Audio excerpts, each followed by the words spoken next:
Hey, what's up, guys? Welcome back to another episode of Too Many Convos with Kenny Too Many. This is episode 15, and it's basically going to be a recap of basically like the last 3 years, give or take, of my life because a lot of stuff has happened. And I've alluded to a lot of it, and I've spoken directly about a lot of it. Um, but as I was thinking about this, I wanted this is. A lot of things have kind of reopened um, in the last 24 to 48 hours, maybe a little bit more, maybe like 3 to 5 days, in regards to a lot of the stuff that has happened. Um, and I needed something to talk about for an episode this week, so this is what I came up with. My current episode is out, episode 14. It's on entrepreneurship. It's a good little episode. Go check it out. It's on YouTube. I'll be posting the shorts. There's one short up right now. I post to both my YouTube for shorts and my TikTok. There's three shorts this week instead of two, just because I thought there was a couple of good points that was worth sharing. Ow, son of a bitch. So many. Also, I was just thinking about this. I'm going to change up for my next episode. I always record in my office, as you can see. Like, I got my Stormtrooper thing, all my knick-knack, paddywhack shit is back there. But I'd like to kind of mix it up, and maybe I'll record an episode in the man cave in the basement or outside.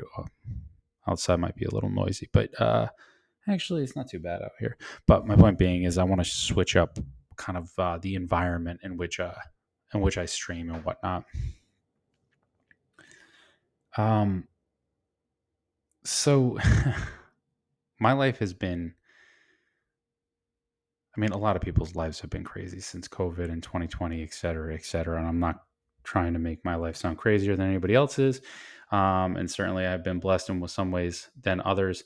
Um, so this isn't a complaint fest. It's more of just a share fest, an eventing type thing at this stage. So um, it's been crazy. It will start professionally. Um, Things have been kind of like up and down um, for like the last 3 years. So I was getting to a point right around in 2020 where things were actually good. I mean, business was okay. We were doing a lot of things. I was changing the game in a lot of ways with where I was at. And I had been making more money than I ever had before. And now we're not talking absurd amounts of money, but it was good, and I was thriving. And Dad got to see that, and then when Dad passed in at the end of July in 2020, um, 2 weeks after his death, I had to go back to work, um, and it wasn't simple. Sorry about that. It wasn't simple. Um, it was hard. It was terrible. It was awful. And the part is, I didn't really let my work suffer. I was really hard on myself, and um, I gave myself a really tough road these last 3 years until relatively recently. Um, So, but my job continued to thrive. I got a new position. I was able to bring people on. Um, my uh, my income grew. Um, I was trying to put my best foot forward professionally. And then 2022, something I still don't know, and I'll never know the answers or why. But I let go from a position that I thought was thriving at a company that I thought I was going to be there for a while. Um, I've talked about this on my other ones, and I went and took a job um, just because, and then lost that one unceremoniously through a layoff, and now I'm at where I'm at now, happy, challenged, and with a bright future. And basically, what I've been saying, my professional renaissance. I feel really good about it. I've done a lot of good things so far, and I'm only like 51 days into this thing, 52 theoretically. Um, but I feel really good about it. And I've made a lot of positive impact, and my team really feels it. The CEO sees it. So I do feel pretty phenomenal about it on that standpoint. But it wasn't an easy road. It was definitely kind of ups and downs, and some of them are my fault, and some of them are not. And you just got to take your hits, and you got to keep on walking, because if you're just going to bring yourself to rock bottom, and what the hell's the point at that? Um, Dealing with uh, the grief of my dad, I didn't really truly get in a good spot with it until very, very recently, and that was after I lost the carousel job and reassessed my life where I'm at now. Um, it was hard. It was really hard. I'm not. Is a lot of extracurricular nonsense that I particularly have dealt with, and I know other people have dealt with it, but that allowed me to not truly get to the point where I could actually just concentrate on grieving my father's death. But I finally got there. But yeah, I took a lot of it out on myself. I didn't take very good care of myself to some degrees. I mean, people might disagree with me, but yeah, I just kind of floated along, and people might not, they'd say, "Oh, you could have never guessed." Well, you good, because I didn't want anybody to know. But floating along emotionally, mentally, physically, just kind of hoping it just goes away instead of working for it to go away like I did finally. It was tough. And I'm lucky a lot of the people are still in my life, which means I was hiding it good enough that I didn't affect everybody negatively, which means I was only really beating the shit out of myself. So, um, but recently we were lied to this. We were. I was particularly. I was lied to. I was lied to my face about the circumstances of his passing, and I just recently found out, almost 3 years later, the actual reason for his passing and what happened, and that is, I mean, part of my French YouTube, but like, it's fucking terrible. And it's reopened and basically allowed for a reemergence of all of the terrible grief feelings that I thought I was past. The good part is I know how to deal with them now, but it definitely has been kind of like a huge tsunami of emotional and mental energy that I'm expending now to try and make sure I don't lose where I'm at. And I'm not going to. I won't allow myself. I've made far too much progress across the board. But it definitely makes it a lot tougher. Um, but with the bad, I'll go more into the bad after this. Kind of do like a reverse compliment sandwich. I don't know. But a lot of good came out of it. I got closer to my mom, which I never have been. It really put things in perspective for her. I got closer to my brothers, so like my mother's side of the family. Um, there's a bombshell that I'm going to try to drop at the end. That's positive, but also fucking wild. Um, I got to do a lot of the things that I always told my dad I was going to do. Um, Building a house for my family, and making it our forever home. Just thriving and enjoying life, investing in my children's and my future.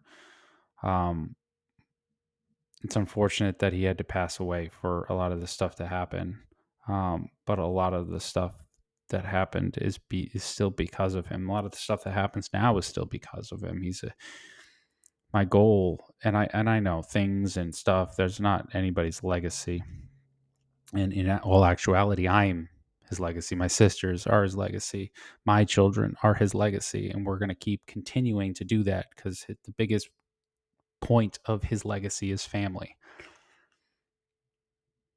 and nothing's more important to me than family. Um, but like I said earlier, there's a lot of extracurricular nonsense that's going on. There are some absolutely terrible human beings, and the true nature of people really comes about um, when something like this happens. My true selfless nature to a depreciating sense within myself for myself came out. I took care of everyone except for myself for like the past 3 years. Even people who didn't deserve it for way longer than they should have gotten my help. And those people are currently making our lives very, very difficult. Um, Narcissism, greed, ego. Um, there are just some real shit human beings out there. And you can give them the benefit of the doubt all you want. All you want. Even if you're related, you can give them the benefit of the doubt. But when they look in the mirror and they don't see anything wrong with all of their actions, and you can see from 1,000 feet away how fucked up and wrong it is, that's a problem. That's the type of evil bullshit, once again, sorry, YouTube, that I'm dealing with daily. No accountability, no responsibility, nothing. Terrible, garbage human beings. And it sucks because it makes grieving my dad and losing my dad and in trying to care for my family that much harder because it's extra BS that I have to deal with daily, monetarily, emotionally, and physically. It's ridiculous. I understand karma comes for everyone, blah, blah, blah, and I believe that. But if it could speed up, that would be fantastic. I would love that. But really, oh, and the biggest bombshell that came from this, and this is kind of, I guess, how I'll end it because like this is cool, good, and like wild. Like you never like expect it. I mean, I guess in this day and age you'd expect it, but it's more like a Hallmark movie type thing. Um, so after my dad passed, somebody reached out to me on Instagram, and I ignored it. And then the message was deleted. A girl saying something about something. I was just like, there's no way, there's no shot. There's no, like, I can't deal with this right now. So I didn't. And then my sisters had gotten me 23andMe for the first time because they had already did it. They're on the site and everything like that. So I did it, and we did. Obviously, we connect and everything like that. But start seeing all the family, and then randomly, maybe a few months after we do it, my sister calls me up and says, "Hey, did you get a notification that somebody matched with us at a high level?" I'm like, I wasn't looking; it was in my junk folder. Yeah, sure enough, there's a woman who matches us as at the sibling level for DNA. All three of us at the sibling level. Um, Absolutely astonished. So we decide that we're going to reach out, and I touch base, being the eldest, older brother, to kind of, I guess, figure out what the hell is going on. Well, come to find out, I mean, I guess I can make a long story short, or I can just spill the beans. So we have a sister now. She's integrated into part of our family. She's 9 months older than me, so I'm no longer the oldest. 9 months older than me, which is why nobody knew about her. Her mother kept my father's identity from her. She kept the information from everyone. My dad never knew she existed. She only found just before he died and never made contact. Um, Now she's a part of the family. She's met every single. I've got nephews. It's super dope, but it's also like way out of left field. Like she talks to my wife all the time. Like it's truly the best thing that came out of this, if I'm being honest. Because there's another piece of dad out there that we were able to find and integrate into the family before people could fucking poison her. Thank God. Um, but it was just so out of left field, so like much of a wild card, but also probably one of the weirdest, coolest things I've ever experienced. Um, and quite the bombshell to deal with after dad died. But being able to be an uncle and do stuff with them and just and then see her and communicate with her and look at her similarities and how much she's like my sisters, et cetera, et cetera. It's so cool. She gels with the family, with Nana, with all my aunts, and it's very, very cool, and I absolutely love it. But yeah, I mean, this is about 15 minutes long. I'm gonna kind of wrap it up. I don't know what else to say besides just being repetitive. Um, but yeah, the last 3 years have been a wild, wild, crazy ride, and I'm glad I am where I'm right now because I could have been in a vastly different position, a far worse position, if I'm being honest. Um, and you know what? Here's to praying, here's to hoping that we can wrap up some of this other extra nonsense with some or in an expeditious manner because frankly, we're all fucking sick and tired. Once again, sorry, YouTube, but it's so true. Um, and just be careful if anything like this ever happens to you. Just look out for the true nature of people because you can see it. There are glints and glances that you can definitely tell someone who's not like all there. Um, but yeah, I love you guys. Like, subscribe, check it out, comment. Let me know if you guys want anything, a specific topic or whatnot. And yeah, I'll catch you guys on the other side.